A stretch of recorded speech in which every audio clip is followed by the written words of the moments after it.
اور جس دن ظالم اپنے ہاتھ کاٹ کاٹ کھائے گا اور کہے گا کہ اے کاش میں نے پیغمبر کے ساتھ رستہ اختیار کیا ہوتا، ہائے شامت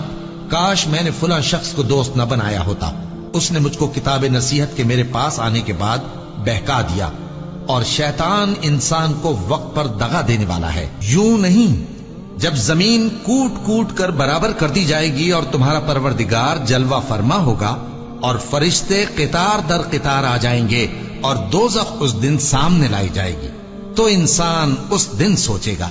مگر اب سوچنے سے اسے فائدہ کہاں مل سکے گا؟ کہے گا کاش میں نے اپنی اس زندگی کے لیے کچھ آگے بھیجا ہوتا، تو اس دن نہ کوئی اللہ کے عذاب کی طرح کا عذاب دے گا اور نہ کوئی اس کے جکڑنے کی طرح جکڑے گا۔ جس دن ان کے چہرے آگ میں الٹ پلٹ کیے جائیں گے تو کہیں گے اے کاش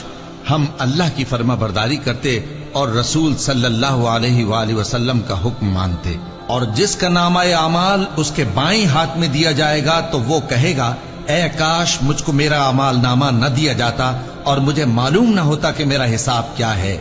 اے کاش موت میرا کام تمام کر چکی ہوتی، آج میرا مال میرے کچھ بھی کام نہ آیا، مجھ سے میرا اقتدار جاتا رہا۔ حکم ہوگا کہ اسے پکڑ لو، اب اسے طوق پہنا دو، پھر دوزخ کی آگ میں اسے جھونک دو، پھر زنجیر سے جس کی لمبائی 70 گز ہے جکڑ دو، اور ان سے دنیا کی زندگی کی مثال بھی بیان کر دو کہ وہ ایسی ہے جیسے پانی جسے ہم نے آسمان سے برسایا تو اس کے ساتھ زمین کی پیداوار مل کر نکلی، پھر وہ چورا چورا ہو گئی کہ ہوائیں اسے اڑاتی پھرتی ہیں، اور اللہ تو ہر چیز پر قدرت رکھتا ہے۔ مال اور بیٹے تو دنیا کی زندگی کی رونق و زینت ہیں، اور نیکیاں جو باقی رہنے والی ہیں وہ ثواب کے لحاظ سے تمہارے پروردگار کے ہاں بہت اچھی اور امید کے لحاظ سے بہت بہتر ہیں۔ اور جس دن ہم پہاڑوں کو چلائیں گے اور تم زمین کو صاف میدان دیکھو گے اور ان لوگوں کو ہم جمع کر لیں گے تو ان میں سے کسی کو بھی نہیں چھوڑیں گے، اور سب تمہارے پروردگار کے سامنے صف باندھ کر لائے جائیں گے،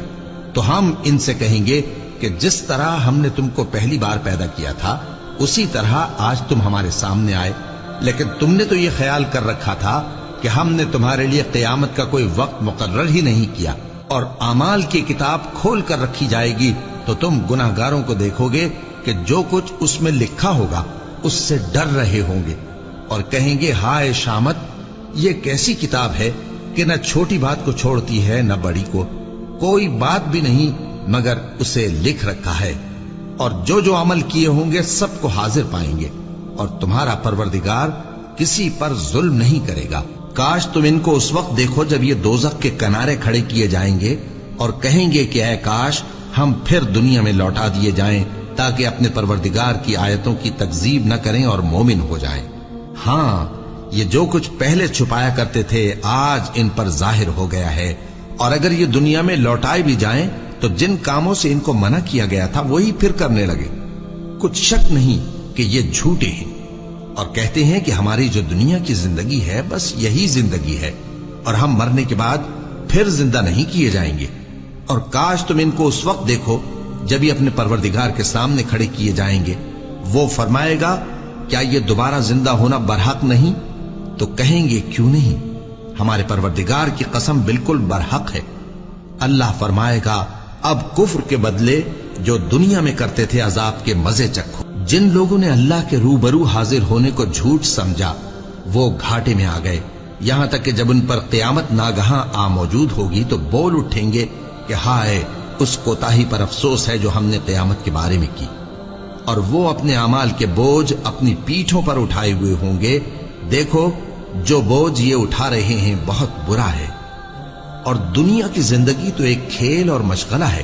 اور بہت اچھا گھر تو آخرت کا گھر ہے، یعنی ان کے لیے جو اللہ سے ڈرتے ہیں۔ کیا تم سمجھتے نہیں؟ یہ لوگ اسی طرح غفلت میں رہیں گے یہاں تک کہ جب ان میں سے کسی کے پاس موت آ جائے گی تو کہے گا کہ اے پروردگار مجھے پھر دنیا میں واپس بھیج دے تاکہ میں اس میں جسے چھوڑ آیا ہوں نیک کام کیا کروں۔ ہرگز نہیں، یہ ایک ایسی بات ہے کہ وہ اسے زبان سے کہہ رہا ہوگا اور اس کے ساتھ عمل نہیں ہوگا، اور ان کے پیچھے برزخ ہے جہاں وہ اس دن تک کہ دوبارہ اٹھائے جائیں گے رہیں گے۔ پھر جب سور پھونکا جائے گا تو نہ تو ان میں قرابتیں رہیں گی